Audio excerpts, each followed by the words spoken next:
Welcome to the Living in the Zone podcast with your host, Jim Fannin. This is your front row seat into the minds of champions. As a master mental performance coach, Jim will pull back the curtain on the hidden strategies that drive peak performance in sports, in business, and in life. If you're an athlete, coach, entrepreneur, or just someone who's ready to level up mentally and step into your greatness, you're in the right place. Welcome to Living in the Zone. Welcome to Who's in the Zone and Who's Not. What a great weekend, Memorial Day weekend. A lot happening. Absolutely. French Open, Indy 500. You got baseball. You got college baseball. You got every sport, NCAA. Softball. Softball, women's sports, everything's happening. There's a lot of people that were in the zone, and there's a lot of people not in the zone. For every head on the coin, there's a tail. I'm going to start it off by saying, what is the zone? You know, the zone is a mental, physical fusion of your full faculties. And it's a combination of being disciplined, being focused, confident, obviously, expectant, knowing. But there's a calmness about it and an enjoyment even to handle challenges. The zone is that purposeful, calm feeling when nothing can go wrong. And we've had athletes in my half century, I could put it on like an overcoat. Dang, that's awesome. I love that. Can you imagine putting it on like an overcoat? Well, I've got a performer right now for the Oklahoma Thunder. Right. Lou Dort. Lou Dort is not getting the love that Lou Dort needs to get from the general public. Now, the people in the know, they go, no, Lou Dort, 6'4", 220. He's a linebacker. He could play linebacker for the Bears, the Colts, the Oklahoma football team, maybe the Sooners. I mean, this guy is a bruiser, and when he defends, because he was first team all defensive, but he's been defending like that since his rookie year when he shut down Harden and lots of guys. So when you see a superstar playing against Oklahoma, and you see that superstar struggling, not doing well, 3 for 15, 3 for 17, Anthony Edwards. Some say the face of the league. Well, I'm not so sure if he's the face of the league.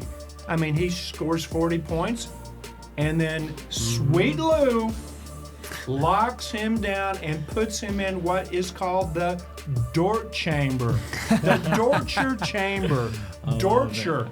And when he locks in on you, it's like having a rash all over you. I mean, this guy, he will fight through every screen. It's almost like he sucks the energy out of the opponent. He does. And Anthony Edwards, in a crucial game 4, 1 for 7 from 3, Dort was in his face the whole time. 5 for 13 for the field.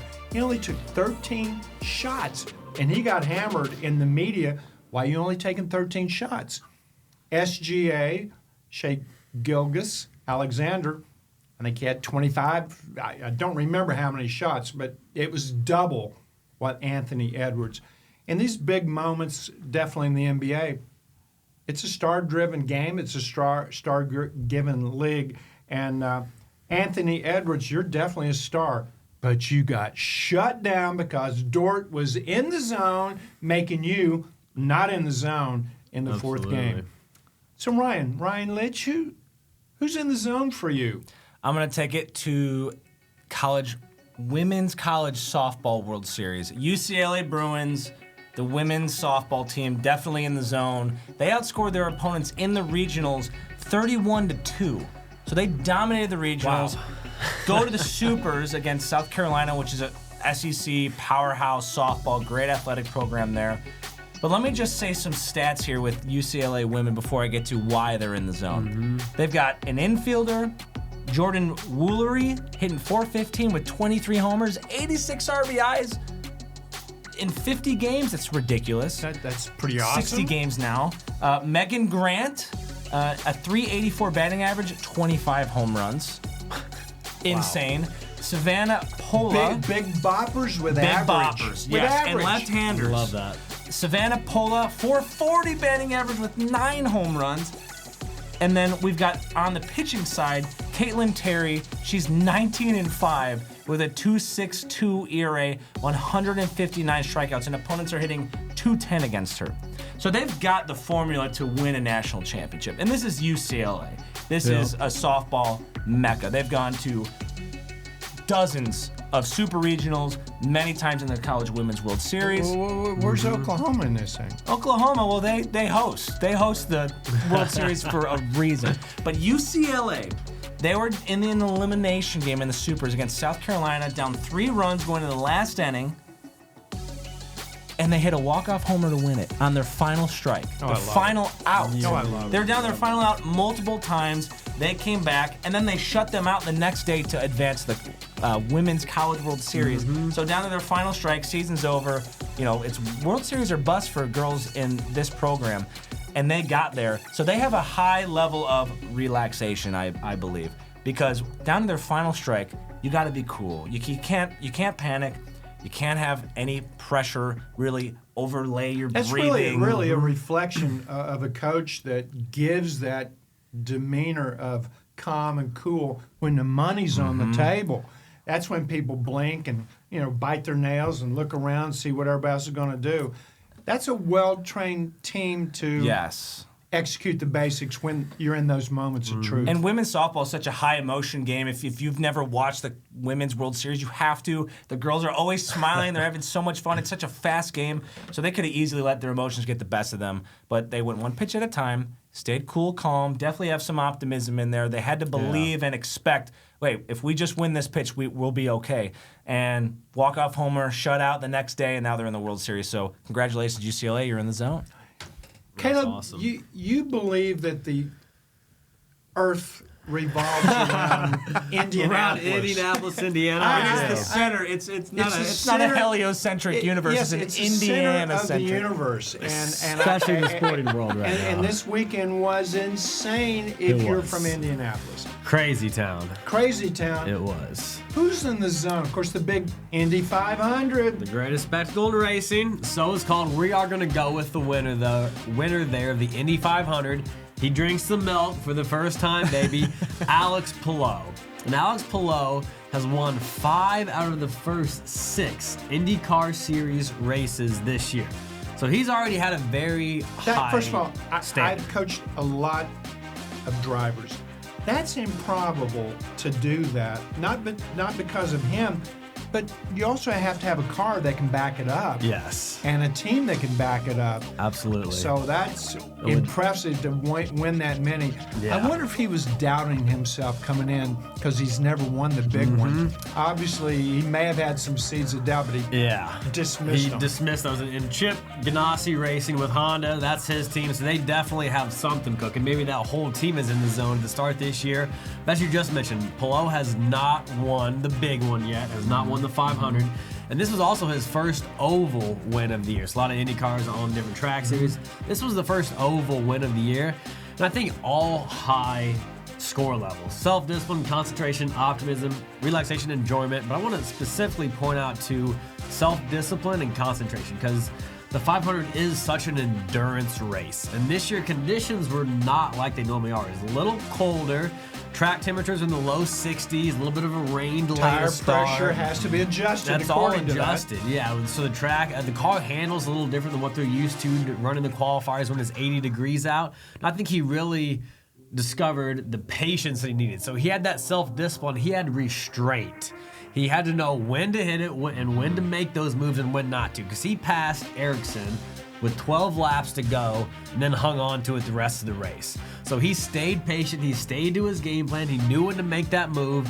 And with 12 laps left, he made that pass and never gave it up. And I imagine that was an intuitive move that he made where he wasn't necessarily planning on, okay, with 12 laps to go, I have to pass Ericsson. Exactly. It was, he felt the lane clear and he said, now I go, and he didn't hesitate. Well, Yes. unbeknownst to maybe both of you, but my family and people that know me, I'd coached a Indy 500 winner. Wow. I signed an anonymity agreement. I'd love to tell you, but I do have some insights because in preparing for that, he was telling me that he could go on the track and point right where his tire is going to be. it's that precision as you're rounding the curve, coming out of the curve, and then busting it on the straightaway, and then ease into the curve. Obviously, you got to maneuver traffic and all of that. Absolutely. But it is a total zone experience where you're locked in. There is no future. There is no past. You can kill yourself When you're going any 230 second. around, it's Literally one wrong move by not even you. Well, Yeah. it's really terrifying. I've been in a pace car to start a race at Talladega, for example, and that's a different That's much NASCAR. more bank, The than bank, the and you Indy, can't even yeah. walk You can't even up. walk. You I gotta could not climb walk it. up, but I was Yeah. like, what is happening? But it's so precise, and it's so intense. For him to do that, you're right. Self-discipline is mandatory. The willingness to stay with the tasks that lead to the goals, that you can't get ahead of yourself, and you can't shoulda, coulda, woulda. No. And you can't take it personal if you get bumped or hit. You've got to maintain low breathing for the whole 500. You got to keep your breathing between 6 to 8 breaths. So his relaxation was spot on. Yeah. And that takes discipline It does. to keep your breathing that low. So congratulations. Drink the milk. Alex Palou, That drink must the have milk. Best tasting milk ever, he said, right? Yeah, that's what he said. The best tasting milk ever after winning that one. You I gotta love it. And find out about, are you in the zone? And if you really want to find out how you stack up with zone performers, check out the description below. Don't forget to subscribe. Give Jimmy some love here. But also check it out, because take the Score Challenge. It is unbelievable. Your mind is going to be blown away. Take the challenge. It's going to show if you think like the best golfer in the world, Yep. tennis player in the world. We got 24 assessments. Take a parenting assessment, and you could take a relationship assessment. Don't do it with your wife. Do it by yourself. Little FYI. But take these assessments. It's going to tell you exactly what you need, and then you got a conversation with Ryan, with Caleb, to find out and take a deeper dive on what do I need to do, and they're going to give you specifics that you can do based on your analysis. Absolutely. Find out if you're in the zone. So, who's not in the zone? You know, for every person that's in the zone, sometimes there's somebody that's not in the zone. Who's not in the zone for you? I'm going back to the baseball diamond. I just have a tendency to know my baseball guys who are in the zone and who definitely aren't in the zone. I'm going to the Dodgers. Michael Conforto, former New York Met, signed a 1-year, $17 million contract. Cha-ching. Cha-ching. And because the Dodgers have to pay 100% on taxes, it's a $34 million contract, let's be honest. But Conforto, he's slashing 163 batting average, 297 on base percentage, 261 slugging, only 2 home runs, 261 slugging lower. If you're slugging lower than you're on base, you need to look yourself in the mirror and say, what am I doing? But as we look at it and as we dive into it, here's what Conforto's challenge is.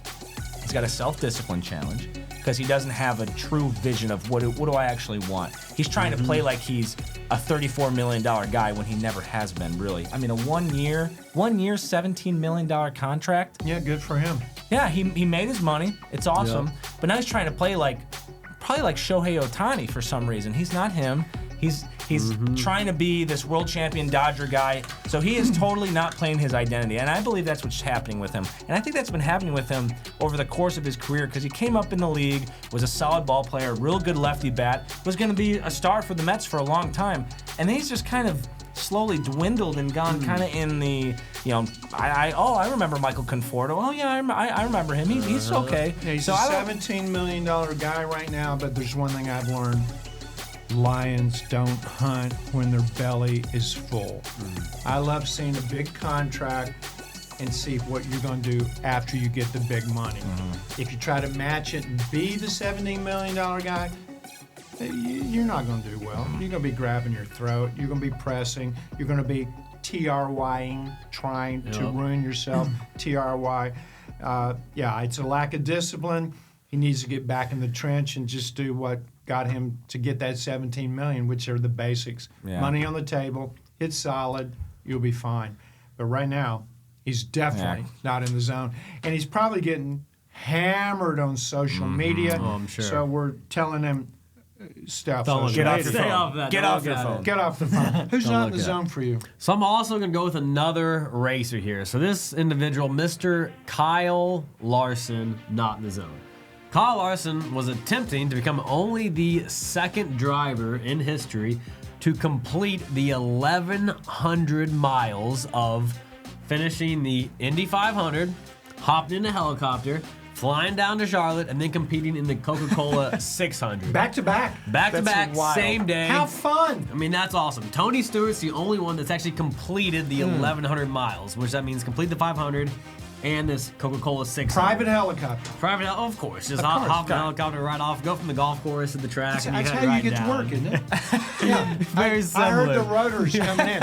Oh, Caleb's coming in. I got it. Very similar. But Mr. Larson crashed on lap 91 of the 500 Bummer. and was actually leading the Coca-Cola 600. He got out into the lead, led 34 laps, spun out on the 43rd lap, and then got in a crash on lap 246 that ended his day. So he finished 27th in the 500 and 37th at the Coca-Cola. But I believe his biggest challenge was concentration because the Indy 500 was delayed almost 47 minutes for some sprinkles. And then you have to be pretty synchronized. That race needs to start on time for you to be able to get in the helicopter and make it down to Charlotte.